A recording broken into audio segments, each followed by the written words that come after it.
हम सब नानी के घर पर सीतामढ़ी रुकने गए हुए थे, जो बिहार में बसा हुआ एक छोटा सा गांव है। मैं, माँ और हमारे साथ मेरा छोटा भाई नितिन और छोटी बहन नीति भी थी। शाम के समय हम सब मिलकर घर के आंगन में खेल रहे थे। तभी मामी अपने हाथ में एक पूजा की थाली लेकर आई। उन्होंने घर की चौखट के बाहर जाकर दीवार और दरवाजे पर हल्दी के कुछ टीके लगाए और अपने हाथ पर हल्दी लगाकर दीवार पर उसकी छाप लगा दी। मुझे कुछ समझ नहीं आया तो मैंने मामी से पूछा, अरे मामी, ये आप क्या कर रही हो? घर के बाहर ये हल्दी के टीके क्यों लगा रही हो? तभी नानी अपनी लाठी के सहारे चलती हुई आंगन में आई। बेटा, आज रात अमावस की रात है। गांव में आज की रात काली शक्तियां भटकती रहती हैं, इसीलिए घर की सुरक्षा के लिए सब गांव वाले अपने घर के बाहर ये हल्दी के टीके लगाते हैं ताकि किसी भी काली शक्ति का साया घर पर ना पड़े। क्या नानी, आप भी? दुनिया कहां से कहां पहुंच गई है और आप अभी भी इन मनगढ़ंत बातों पर विश्वास करते हो? शहरों में तो कोई ऐसा कुछ नहीं करता, लेकिन फिर भी वहाँ ऐसा कुछ नहीं होता। लेकिन ये गांव है बेटा, यहाँ पर ये सब चीजें बहुत आम है। चलो अब तुम अंदर जाओ और सुबह होने तक अब कोई भी घर के बाहर नहीं निकलेगा। मुझे उस समय उन सब की बातें मंदगढ़ंत लग रही थी, लेकिन मैं बड़े लोगों से बहस भी क्या करता, इसलिए चुपचाप अंदर कमरे में चला गया। मामा जी भी उस दिन सूरज ढलते ही घर आ गए।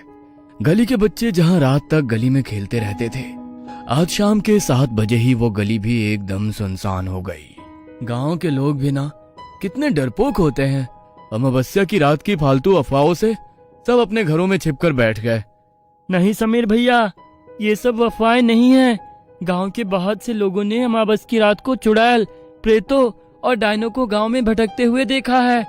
और हमारे घर के सामने वो जो पीपल का पेड़ है, सतीश काका ने तो पिछले साल अमावस की रात को उस पेड़ पर चुड़ैल को देख लिया था। उसके बाद उनकी जो हालत खराब हुई, पूरे 1 महीने में जाकर अपने बिस्तर से उठ पाए थे। अच्छा, तब तो अब मैं भी उस चुड़ैल को देखूंगा। मैं भी तो देखूं वो चुड़ैल तुम्हारे गांव वालों को ही दिखाई देती है या मुझे भी दिखेगी। आज रात में छत पर सोऊंगा और देखूंगा कि मुझे कोई चुड़ैल दिखती है या नहीं। वीर मेरे मामा जी का बेटा था। उसने मुझे समझाने की बहुत कोशिश की, लेकिन मुझे तो बस सबको झूठा साबित करना था। इसलिए मैंने छत पर सोने की जिद बांध ली। देखो भैया, मैं नहीं चाहता कि आपको कुछ हो। अगर आप मेरी बात नहीं मानोगे तो मैं सबको बता दूंगा, फिर कोई आपको छत पर नहीं जाने देगा। वीर की इस बात से मैं समझ गया कि अगर इसके सामने मैं छत पर गया तो कोई मुझे छत पर जाने नहीं देगा। अच्छा ठीक है, नहीं जाऊंगा मैं छत पर, तू निश्चिंत रह। मैंने वीर को ऐसा विश्वास दिलाया और उसके साथ कमरे में जाकर सोने की एक्टिंग करने लगा। उसी कमरे में हमारे साथ मेरा छोटा भाई नितिन भी सोया हुआ था। थोड़ी देर बाद वो दोनों बातें करते करते गहरी नींद में सो गए। मैंने अपना फोन लिया और चुपके से दबे पांव सीढ़ियों से होता हुआ एक चटाई लेकर छत पर चला गया। मैंने छत पर चटाई बिछाई और उस पर लेट गया। मेरा चेहरा गली की तरफ था। छत पर जो 4 दीवारें बनी हुई थी, उसमें बहुत सारे खाने बने हुए थे, जैसे अक्सर पहले के घरों में बने होते थे, जिससे बाहर का नजारा बिल्कुल साफ दिखाई देता था। रात अमावस्या की थी तो चांद की कोई रोशनी नहीं थी, लेकिन घर के सामने जो पीपल का पेड़ था, उसके नीचे बहुत सारे दिए जले हुए थे, जिन्हें गली मोहल्ले के लोगों ने ही जलाया था। मैं बहुत देर तक एकटक उसी पीपल के पेड़ की तरफ देखता रहा, लेकिन मुझे कुछ भी दिखाई नहीं दिया। तो मैं बोर होकर अपने फोन में गेम खेलने लगा। मुझे छत पर आए लगभग 1 घंटा बीत गया था। रात के लगभग 1:30 बज गए थे। मुझे हल्की हल्की ठंड लगनी शुरू हुई तो मैंने सोचा कि नीचे चला जाता हूं। मैं चटाई से उठने ही वाला था कि तभी मुझे लगा कि मेरे पीछे से अभी अभी कोई चल कर गया है। मुझे लगा कि शायद नीचे किसी को मेरे छत पर होने का पता चल गया है और शायद मामा जी मुझे बुलाने के लिए छत पर आए हैं। मैं पीछे मुड़ा, लेकिन देखा कि छत पर तो कोई है ही नहीं। तभी मुझे ऐसे लगा कि इस बार फिर से कोई तेजी से चलता हुआ मेरे पीछे से गुजरा है। मैं जैसे ही पीछे मुड़ा तो मुझे लगा कि अभी यहां पर कोई था, जो अचानक से कहीं गायब हो गया। मैं हक्का बक्का डर गया। मेरे दिल की धड़कन भी तेज हो गई थी। एक बार तो मैंने सोचा कि मैं नीचे चला जाऊं। मेरी वहां से हिलने की भी हिम्मत नहीं हो रही थी, लेकिन फिर भी मैं हिम्मत करते हुए उठने के लिए मुड़ा तभी मेरी नजर सामने की सीढ़ियों पर पड़ी। अंधेरे में कुछ साफ दिखाई तो नहीं दिया, लेकिन मैं जानता हूं कि वहां पर कोई खड़ा था। वो कोई परिवार वाला नहीं था। अपने चेहरे पर हाथ रखकर वो अपनी हंसी दबाने की कोशिश कर रहा था, लेकिन उसकी हंसी की एक भयानक आवाज धीमी धीमी मेरे कानों में पड़ रही थी। उसे देखकर मेरे रोंगटे खड़े हो गए। मैं इस हद तक डर चुका था कि मुझे ऐसा लग रहा था जैसे मेरी मौत आज मेरे सामने खड़ी है। मैंने डर के मारे अपनी आंखें बंद कर ली और धीरे धीरे मेरे कानों में पड़ रही वो हंसी की आवाज भी शांत हो गई। मुझे लगा कि वो मेरा वहम था, इसलिए मैंने हिम्मत करते हुए अपनी आंखें खोली तो एक बेहद भयानक आदमी जिसका चेहरा बहुत ज्यादा डरावना था और उसके शरीर पर सिर्फ एक फटा हुआ कपड़ा लिपटा हुआ था। वो ऐसा लग रहा था मानो किसी ने कब्र से खोदकर किसी के मुर्दे को बाहर निकाला हो। वो बहुत तेजी से मेरी तरफ हवा की गति से दौड़ता हुआ आया और मेरे शरीर से आर पार हो गया। डर के मारे जो मेरा हाल था वो मैं बयां भी नहीं कर सकता। मैं समझ में नहीं पा रहा था कि मेरे साथ अभी अभी ये क्या हुआ कि तभी फिर से मुझे अपने पीछे से उसी की हंसी की आवाज सुनाई दी। मैं इतना डर चुका था कि अब फिर से पीछे की तरफ भी देखने की हिम्मत नहीं हो रही थी कि तभी वो आवाज धीरे धीरे तेज होने लगी, मानो वो बढ़ता हुआ मेरी तरफ ही आ रहा था। मैंने जरा सी गर्दन घुमाई तो वो बिल्कुल मेरे बगल में बैठा हुआ मुझे ही घूर रहा था। मैंने बहुत जोर से चिल्लाने की कोशिश की, लेकिन मेरी आवाज मेरे गले में ही दबकर रह गई। तभी वो उठा और छत की दीवार की तरफ भागता हुआ छत से नीचे कूद गया। इससे पहले कि मैं इस सदमे से उभर पाता, तभी मुझे गली की तरफ से पायलों की आवाज सुनाई दी। मैंने मुड़कर गली की तरफ देखा तो मेरा ध्यान सीधे पीपल के पेड़ पर पड़ा। मैंने जो उस रात अपनी आंखों से देखा वो मैं कभी भूल नहीं सकता। पीपल के पेड़ से लटकी हुई एक चुड़ैल मेरी ही ओर देख रही थी। वो मेरी ओर देखकर बहुत ही भयानक तरीके से हंसी। तभी मैंने देखा कि पड़ोस में रहने वाले मेरे मामा जी के दोस्त सतबीर सिंह अपनी साइकिल पर आ रहे थे। शायद वो कहीं काम से गए थे और काम से लौटने में उन्हें बहुत देर हो गई थी। वो अपने घर की तरफ बढ़ रहे थे, लेकिन बहुत घबराए हुए थे। तभी वो साइकिल चलाते हुए उसी पीपल के पेड़ के पास पहुंचे।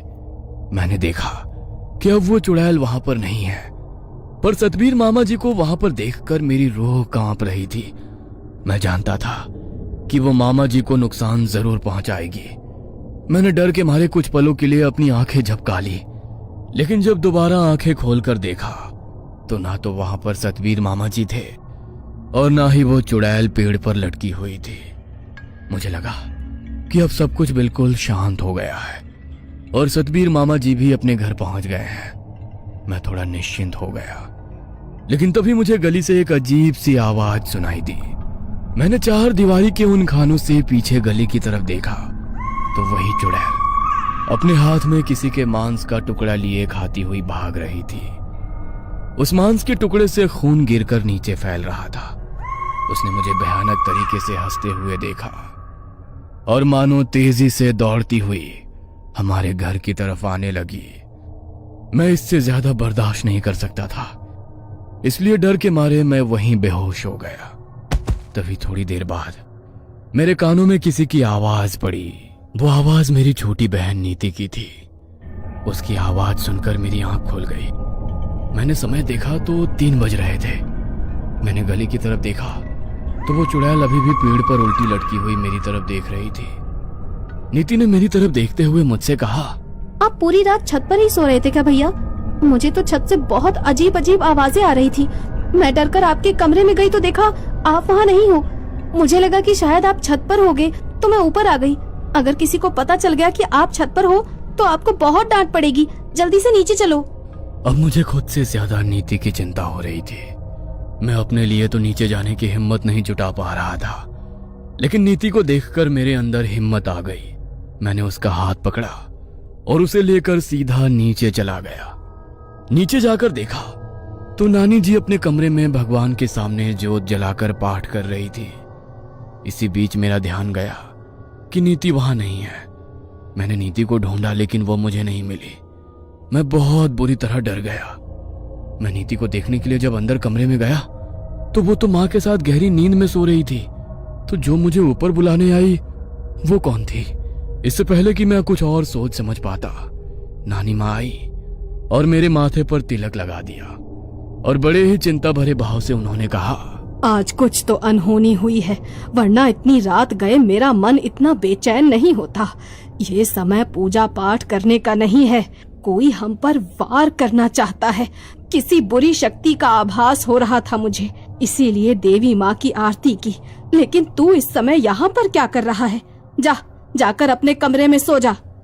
नानी माँ की बातें सुनकर मुझे कुछ कुछ बात समझ में आ गई थी कि जो मुझे ऊपर बुलाने आई वो कोई और नहीं, शायद खुद देवी माँ थी जिन्होंने उस रात मेरी रक्षा की।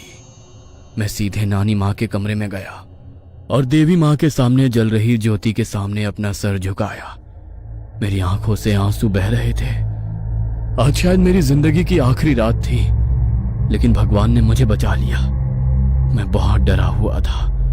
मैं सीधे अपने कमरे में गया और अपने छोटे भाई नितिन से लिपट कर सो गया। अगले दिन सुबह जब मेरी आंख खुली तो पड़ोस से लोगों के रोने की आवाज आ रही थी। तब मुझे पता चला कि कल रात सतबीर मामा जी चल बसे और उनका पार्थिव शरीर उसी पीपल के पेड़ से लटका हुआ मिला। यह सुनकर मेरे रोंगटे खड़े हो गए और मुझे पूरा यकीन हो गया कि कल रात मैंने जो देखा वो कोई मेरा भ्रम नहीं था। उस रात के बाद मुझे यकीन हो गया कि भूत प्रेत सच में होते हैं और इन शक्तियों पर संदेह करने की गलती हमें कभी भी नहीं करनी चाहिए।